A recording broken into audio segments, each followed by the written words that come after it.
All right, Oren Cass, he's the executive director of American Compass. He's a former domestic policy advisor to the Mitt Romney campaign. And he joins us now to talk a little bit about the future of the American right and actually to talk about his new organization, American Compass. First of all, what is American Compass, Oren? And it's great to see you, man. Well, thank you guys for having me. Of course. American Compass is a new organization we've just launched. Its mission is to restore an economic consensus that really emphasizes the importance of family, community, and industry to the nation's liberty and prosperity. So really looking beyond the market fundamentalism that's always sort of taken over, I'd say, the right of center and get back to really what conservatives care about in a sense. Yeah. Well, I would say that market fundamentalism drove a lot of the Romney campaign economic policy in 2012. Maybe you think that's unfair, but have you gone through an evolution? How do you sort of square that circle? Well, I think Romney's policy was a lot more sophisticated and nuanced than that, especially if you look at an issue like China and trade, where he was actually saying almost all the same things that Trump said 4 years later. So I think you're certainly right that in terms of strategy and messaging and what the message of the campaign was, it was a very traditional Republican campaign. I mean, he picked Paul Ryan as his vice president. That's certainly true. So I think there were already some at that stage kind of inklings that some folks were starting to think about some things differently. And I think if you look at what's happened since then, there's also certainly been, frankly, new information that's come out. I mean, one of the things that was really striking in 2011, 2012 is if you went around and tried to say, trade with China is really not working out very well for a lot of Americans, the response from economists would essentially be, well, that's not true because that's not what the model says. And you say, well, no, we're actually going around the country and we can tell you this is not working out. There was a factory here and now it's in Beijing. It's not. And we can tell you it is not working out well. And the response was, well, if you understood, you would realize that in fact, that's not, free trade does not do that. And a couple years after, it was 2013, 2014, when the first data started to come out from really high quality respected economists saying, actually, they're right. These trade deals, this arrangement in the global economy really is not working out for an awful lot of people. And then you also had, the deaths of despair findings, which showed, we focus a lot now on this idea that life expectancy had sort of leveled off or maybe dipped a little bit. But for those core demographics, less educated, middle-aged, the excess deaths, the rate of fatalities was shocking. You're talking about hundreds of thousands of other people, of people dying prematurely.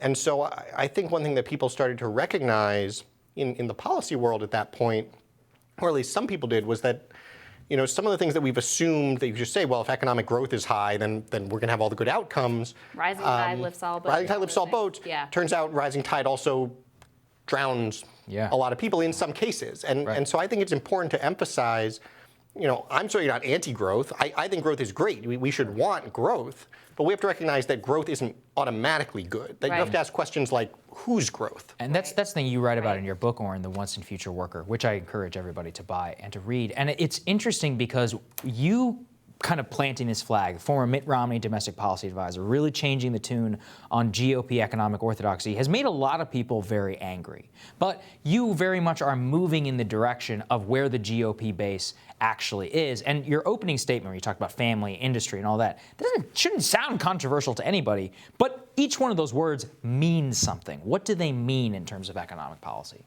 Well, in my mind, what they mean is taking the values that make someone conservative, that they really care about in the first place, and putting them back at the center of how we think about economics and how we think about policymaking. What we now call the right of center, what we say is conservative economics, isn't conservative at all. It is developed by the libertarian segment when you had this kind of Fugianism where libertarians got to do the economics and social conservatives got to do the social policy and neocons got to do the foreign policy. And so we have this thing that is libertarian economics that we call conservative. And one of the huge differences is that for libertarians, I think to a large extent, the free market is the end unto itself. We want policies that advance free markets, and now we go home. And conservatives like markets. I think markets are great. I think they are the best way to organize all sorts of things in our society.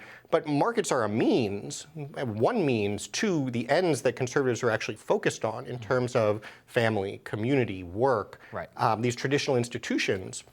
Talk a little bit about the role of unions, too, because this is another thing that you certainly break from the economic and GOP consensus on in your book about Once and Future Worker. How should the GOP and conservatives be thinking about unions? Not public sector unions, because I think there's a lot around there, but about private sector unions, unionization, and the role in the American family that it's played traditionally. Yeah, unions are a great example, and thinking about organized labor generally, organized labor is something conservatives should like. Organized labor is a core institution in our civil society. It provides solidarity. It supports family and community. It gives workers more voice in the workplace and equal bargaining power. That should be at the core of what conservatives want to talk about. Now, the unions... It's not a big government solution either. It's very localized. Yes. That's right. Now, the unions as we have them today, which are a sort of function of these laws we passed in the 1930s and all sorts of things that have happened, I don't think are serving workers especially well. And so I think we need to talk about reform and how we can make organized labor something that more workers are a part of, want to be a part of, play a constructive role. But conceptually, the right of center view shouldn't be, well, how do we destroy unions? Which is the mainstream policy position. Which certainly has been historically. It should be, how do we actually have representation for workers that give them more voice, that give them an equal amount of power at the bargaining table with employers, and that play that role in civil society to help move people into the workforce, to help give them a pathway through the workforce. Right. Well, I mean, and people may not realize this, but in many, many states where there is a strong labor tradition, there are many pro-labor Republicans. I mean, I lived in Kentucky, I can tell you for sure. There were quite a number there who were in support of labor unions, even though they were conservative on social issues and many other things. The thing I wanted to ask you about is, there have been many factors that have basically sucked our small towns and small cities dry across America. One of them certainly trade, and tied into the trade piece is basically a lot of these towns, their whole downtowns were shut down when the Walmart moved into town. And now that Amazon is this massive behemoth, those strip malls and shopping malls are also closing down. How do you combat that sort of loss of vitality with these giant, essentially, monopolies that have really sucked the wealth that used to be, a small business owner employing a few people, and it's local and it's connected to the community, and now it's just going to these giant multinational corporations?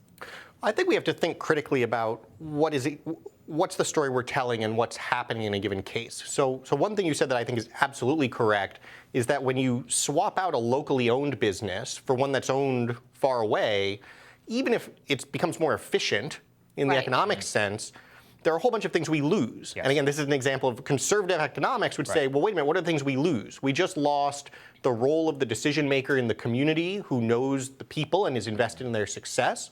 We just lost retaining the profits locally.